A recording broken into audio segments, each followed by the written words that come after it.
If you're looking for a YouTube channel you can subscribe to, then don't look any further.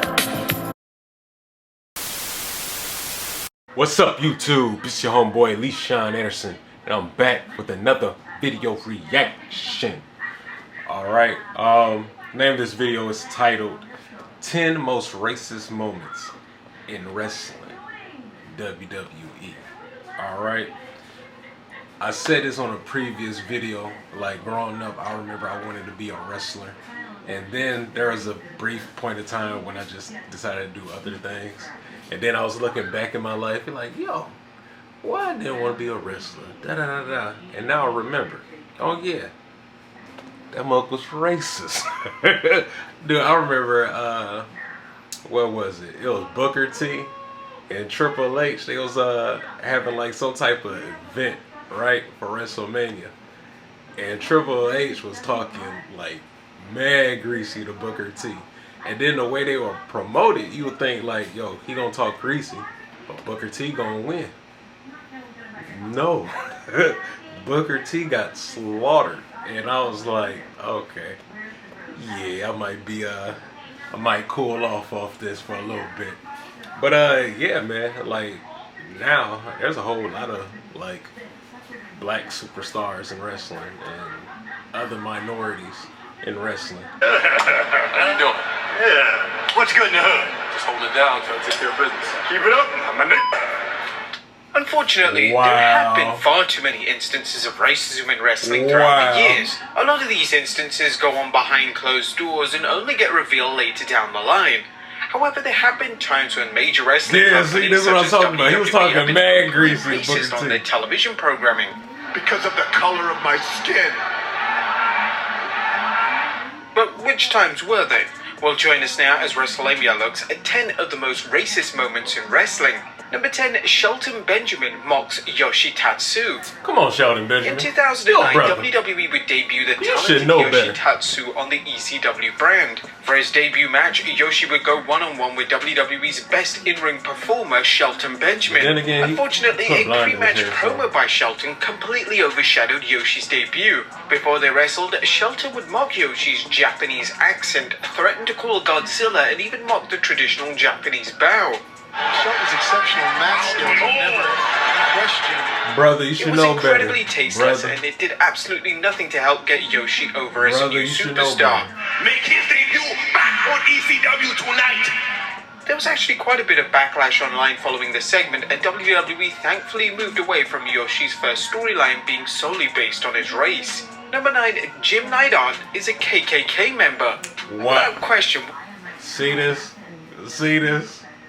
That's what I'm talking about. Mad out of pocket. Like, dude. And low-key, he do look like, you know, the type. Anyway. Most distasteful moments in pro wrestling history occurred at an independent show in 1995. Virgil was set to take on a wrestler known as Thug. When Thug made his way to the ring, it appeared as if himself and his bodyguard were dressed in KKK outfits. Oh my God. The bodyguard then revealed himself to be Jim Neidhart. The Thug and Neidhart then proceeded to lay out Virgil. It was one of the worst moments in pro wrestling history. We'll never know why anyone thought it was a good idea in the first place. Number 8, JBL goes hunting for illegal immigrants. Or when Brock Lesnar, Goldberg, and Stone Cold Steve Austin were all absent from WWE programming following WrestleMania 20, WWE urgently needed to create new main event level stars, and one of these stars they would look to was Bradshaw. Bradshaw would be repackaged as JBL and begin a feud with Eddie Guerrero over the WWE title. An element of JBL's new character was a hatred for seemingly anyone who wanted to enter the US. WWE wanted to emphasize this point of his character so much so that they aired a segment which featured JBL hunting for illegal immigrants on the border between Texas and Mexico. Towards the end of the infamous segment, JBL would confront a family and then proceed to physically kick one of the individuals as the family ran away. Number 7, Rodney Mack's White Boy Challenge. Any white boy! Any white boy anywhere! We have time for this. Rodney Mack's White Boy Challenge was a short-lived gimmick for Mack in 2003. The gimmick involved Mack challenging any white member of the Raw roster, and then Mack would proceed to squash whoever answered it. This would last for a few months before the challenge was answered by Goldberg. Obviously, Goldberg was victorious. But during this time period, Mac was a part of a stable with Teddy Long and Jazz known as Thuggin' and Bugging Enterprises. The stable consisted of African-American superstars who believed that they were being held back due to their race. Unfortunately, although the stable would add a lot of talented superstars such as Mark Henry and Jazz, the group never obtained much popularity.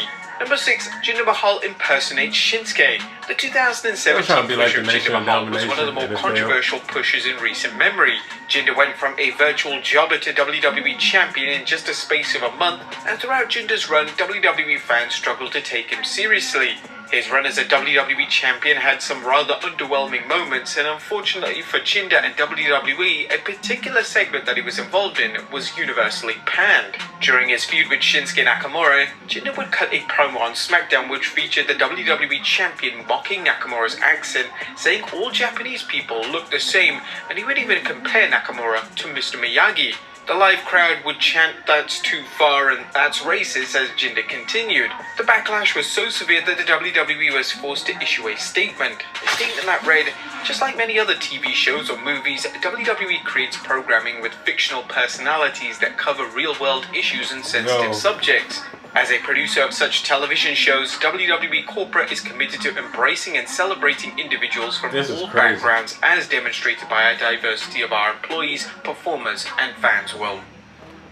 You know, he must have said something like way out of pocket for them to make an apology letter like this, bro. Like, I low-key like want to watch that video and see what he said. Cause if he says something to the point where they gotta apologize, oh yeah, he messed up. Man, they had a dude dressed up as a Klan member and they ain't write no apology letter. So he said something crazy. Number 5, Kurt Angle is not a fan of the black people. A New Year's Revolution in 2006 was notable for a number of things. Edge would win his first ever WWE title by cashing in on John Cena, and Kurt Angle caused a lot of controversy thanks to a racist comment he made during a promo. And for some context, Angle would cut a backstage promo alongside manager Daivari. In the promo, Angle would state that his favorite country is France, before randomly revealing that he wasn't a fan of the black people. The point of Angle's promo was for him to make a point that Angle could say anything and the crowd would always cheer for him. Now, although the comment was completely tasteless, WWE decided against editing it off the WWE network, and as of 2021, it's still featured on the pay-per-view in its original form. And, you know, truth be told, I'm not a very big fan of the black people. Number 4, Triple H. A storyline leading up to Booker T and Triple H's match at WrestleMania 19 is without a doubt one of the most controversial storylines in WWE history. The storyline had racist undertones throughout, and one particular promo from Triple H a few weeks before WrestleMania was clear evidence of this. In the promo, Triple H would state, "I think you're a little bit confused about your role in life here. You're going to get to go to WrestleMania, but the fact is, Booker, someone like you doesn't get to be world champion. People like you don't deserve it. That's reserved for people like me. That's where the confusion is. You're not here to be a competitor, you're here to be an entertainer. That's what you do. You entertain people. Hell, you entertain me all the time. Go ahead, do a little dance for me. Go ahead, give me one of those spinneroonies. Entertain me. That's your job. Don't be embarrassed. You're here to make people like me laugh with your nappy hair and your suckers." Well, sadly, it didn't stop there, as the WWE would air segments which featured Triple H throwing money at Booker, telling him to carry his bags, and even Triple H telling Booker to bring him a towel.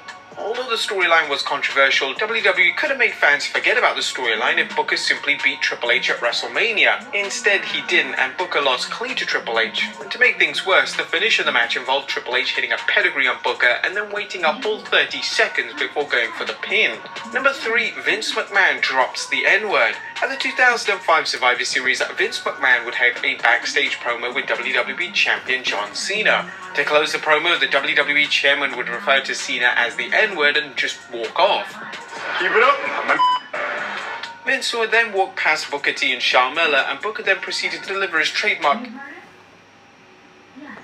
I don't know who I'm more upset with this video.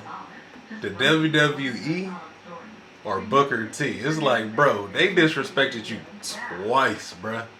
Like, when you was in WCW, you had no issues. But now you with them and, bro, they just flat out disrespect you twice.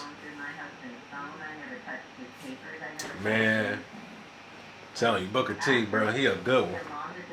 He a good one, bro, because I would have got fired. Phrase.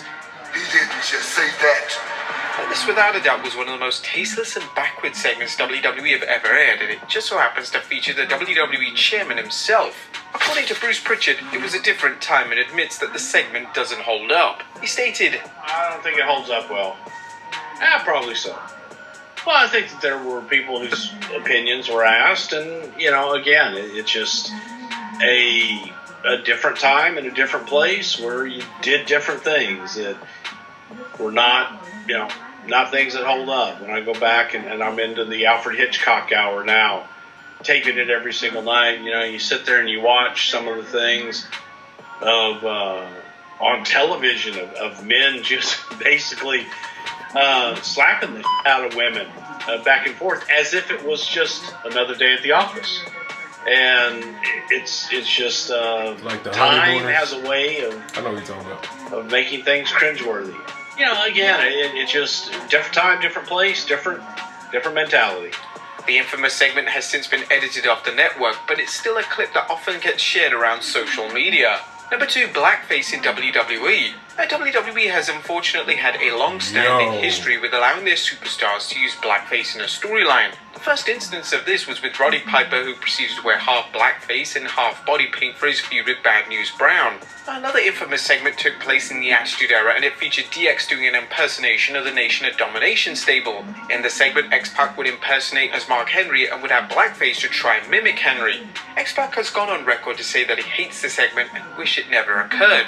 This segment has been since edited off the WWE Network, and the final instance of this took place in the Attitude Era and featured Goldust in blackface for a match with Flash Funk. Now, the reason for this was at the time that Goldust was going through an identity crisis and was trying out new gimmicks. At number 1, Hulk Hogan's rant. In 2015, it was revealed that wrestling legend Hulk Hogan had gone on an anti-black rant during his Elite tape. In the rant, Hogan would express disgust with the idea of his daughter Brooke dating a black man. Hogan would repeatedly use the N-word as well as admits to being a racist. Following this revelation, WWE would cut ties from Hogan, releasing him from his contract, as well as removing him from the WWE Hall of Fame. Hogan would also have all his merchandise pulled, and Mattel would stop making action figures of Hogan. As of today, Hogan believes that he's apologized to both the locker room and the WWE Universe. He missed that However, money. some don't feel that way. Hulk Hogan missed that money. That's why he doing all that stuff. Talking about, I feel like I apologized enough. Come on, brother. Give me my paychecks.